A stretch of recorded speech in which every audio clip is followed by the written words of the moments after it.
Hi everyone, Tracy DW here. If this is your first time joining us, welcome. If you're a regular listener, then welcome back. For those of you who are new, Stories to be Told is not just about a podcast series or the website. It's also about providing a balance of perspective on history, as what is often presented as fact always needs to be balanced with another perspective. Now, as I always say, my podcasts do not aim to be the ultimate or only authority on the subject or topic under discussion, but I'd like to share what I have learned. And I hope it will provide enough information to stimulate your curiosity to find out more by beginning your own learning journey about the subject and decide for yourself if history is a matter of fact or perspective. In this podcast, I'm going to focus on a very special woman who formed half of a dynamic duo that against the odds laid the foundation which changed the face and direction of South Africa's political landscape during the country's colonial and apartheid eras. Now, I gave this podcast the title South Africa's First Lady from the first season, and I know that for most people in the UK and the West, Winnie Mandela, first wife of Nelson Mandela, will be the first woman who springs to people's minds. Now, there is a link, but she is not the focus of this podcast episode. Winnie's unwavering fortitude, tenacity and bravery with global protests during apartheid was a key factor in Nelson Mandela's release in 1990 from a 27-year prison sentence.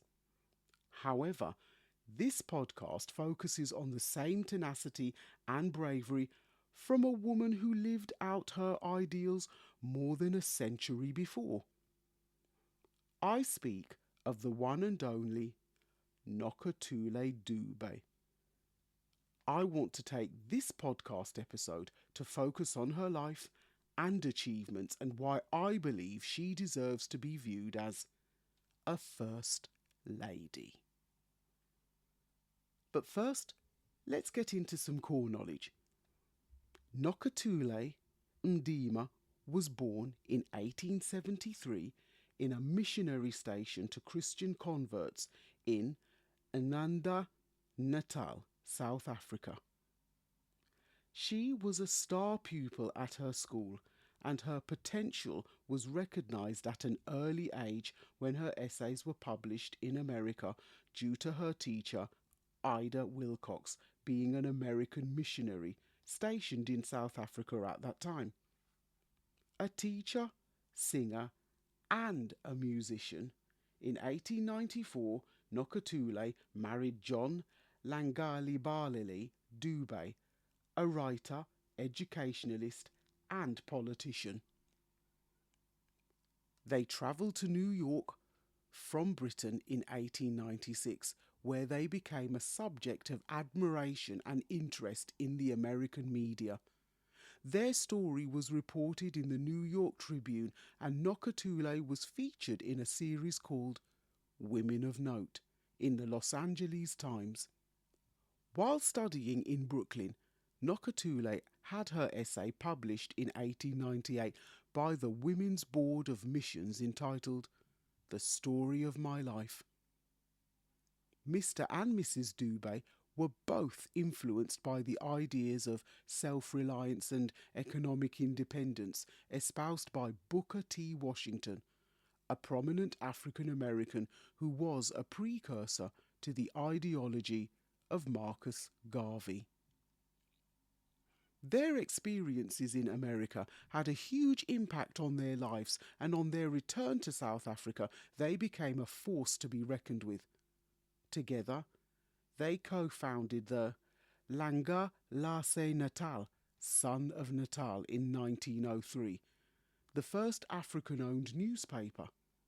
They also co-founded the Olange High School, the first educational institution to be founded by African people and co-founded the South African Native National Congress in 1912, which they governed until 1917. This organisation later became known as the ANC, the African National Congress. Although their marriage was very dynamic, it was also marred by mistrust and adultery on John's part, and after leaving him briefly, the couple reconciled, but Nokutule died of kidney disease in 1917 at the age of 44. It is often said that the best things come to you when you least expect it, and Nokutule and John are no exception. I came across them during my research for material for my poetic narrative, A Story for South Africa, and a focus for a mini-documentary. What do I think is the historical significance of the Dubes, especially Nokutule? Well, apart from their obvious achievements, my perspective always wants to go a little deeper. They are a study of two remarkable people who were born into a period of time where their homeland was going through a major transition from pre-colonialism to colonialism. John outlived his wife and witnessed this process play out before his people. Prior to their births, their parents and grandparents would have been subject to British forces seizing the Cape Colony from the Dutch. The Great Trek made by the Dutch into South Africa's interior, and where the Transvaal and Orange Free States were formed. Both John and Nokutule were born just after diamonds were discovered in Kimberley in 1867 and just before gold was discovered in the Transvaal in the mid-1800s. Both these events were the main causes of the First and Second Anglo-Boer Wars, 1880 to 1881 and 1899, where the British and Dutch were embroiled in a war and dispute over the right to claim land. The British were also locked into a dispute with Portugal at this time during the late 1880s, as Portugal wanted to extend their claim to southern parts of the African continent through the Pink Map project. You can find out more about this in my earlier podcast episode, The Pink Map Project, The Ultimate Paradox, as well as The Pink Map Reprise, and my story, Knights at the Round Table, the Berlin Conference, 1884. Due to the British, and to some extent, American intervention and their teachings based on Christianity, the indigenous population would have experienced tension between their own culture being replaced by Western modernity. For example, Western religion and education replacing and disregarding the value and status of African royal lineage. John was by right a chief of the Kwidi people, and his real surname was not Dube but Nkobo, signifying chieftaincy of the Zulu, but this was lost due to John's father's conversion to Christianity. John's speeches as president and co-founder of the South African Native National Congress are largely unavailable, and little is recorded about his role as an educator. Nokutule was first of all laid to rest in an unmarked grave. It was 100 years after her death that the grave was finally marked, and it now reads, "Taught reliance and independence to generations of South Africans and planted the seeds of freedom." Nokutule was also awarded in 2017 South Africa's highest honour, the Order of the Golden Baobab. On a less positive note, both John and Nokutule are also examples of how often the achievements of Africans are forgotten or disregarded. As a person of African descent myself, I think it's important to recognise our own responsibilities to cohesively work together as a people in preserving and acknowledging our achievements, and not always assuming that we can hold the European to account for erasing them.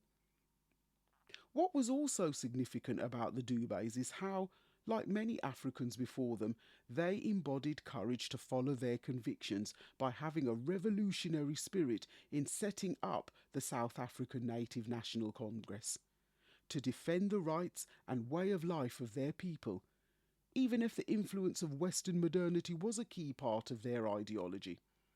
It's important to recognise that South Africans, and also Africans as a whole, are not one homogenous group of people. As well as different values, customs and languages, they also had different ideologies about freedom and liberation and approaches on how to go about this. It was for this reason that the Dubes lost control of the South African Native National Congress in 1917, as it became more and more radicalised, until it finally became the ANC in the 1940s, attracting a young 26-year-old who went by the name of Nelson Mandela. Nokutule also challenged stereotypes regarding African women, and in the West she was described as a figure of beauty to be admired. In 1898, the Los Angeles Times described her as young with blazing eyes, smooth brown skin, and handsome with regular features. She speaks good English with a deliberation that is charming and in the softest voice in the world. Her manner is grace itself. And this statement would have been an exception rather than the norm. However, she pushed boundaries, and in the eyes of the West, the African woman was humanised. She also challenged women's roles in society and faced gender discrimination. The African National Congress disallowed women to join in full membership, but Nokutule was a founding member, and the values and skills taught through her school was exclusively for African women that made her a significant role model for women. Nokutule didn't have any children with her husband, and living in a society at this time would have affected her personal happiness and undermined her social, professional and political achievements. And I think, and I know, that even today, many women can still relate to her situation. This podcast episode celebrates the life and achievements of Nokutule Dube, for the fact that she gave birth and was the first in so many different ways. We should take pride and comfort in her legacy, from which all native South Africans benefit to this very day. Today, the ANC's enduring legacy of organisational structure and historical liberation continues to mobilise loyalty across rural areas and among older demographics across South Africa. Despite securing just 40% of votes in the May 2024 general election, it lost its parliamentary majority for the first time since 1994, and the ANC orchestrated the formation of a broad government of national unity. So in June 2024, it forged partnerships with multiple parties, including the Democratic Alliance, the Ikantha Freedom Party, the Patriotic Alliance, Good, PAC, Freedom Front Plus, and others, to control 287 out of 400 parliamentary seats. This coalition enabled the ANC to continue holding the presidency and key ministries, and notably with Cyril Ramaphosa as president and Paul Mashatile as deputy. Olanga High School remains a fully functioning public secondary school, serving students daily in grades 8 to 12 with standard classes and facilities. It also doubles as a designated polling station for provincial and national elections, and most notably, the site where Nelson Mandela cast his historic vote on the 27th of April 1994. And as of February 2024, the KwaZulu-Natal Department of Education began a 127.8 million rand overhaul, including construction of new double-storey classrooms, computer labs, workshops, ablution blocks, admin offices, parking and outdoor courts. The renovation is expected to be completed by October 2025.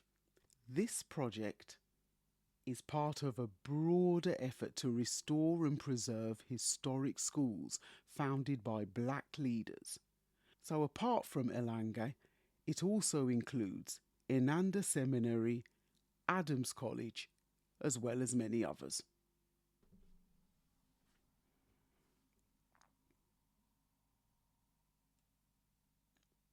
If you like this podcast, then stay on this listening platform, click the subscribe button and check out my other episodes related to this one, such as South Africa's First Lady from the first season, Portrait of a First Lady, reprise, and The Story So Far Part 6, both from the fourth season.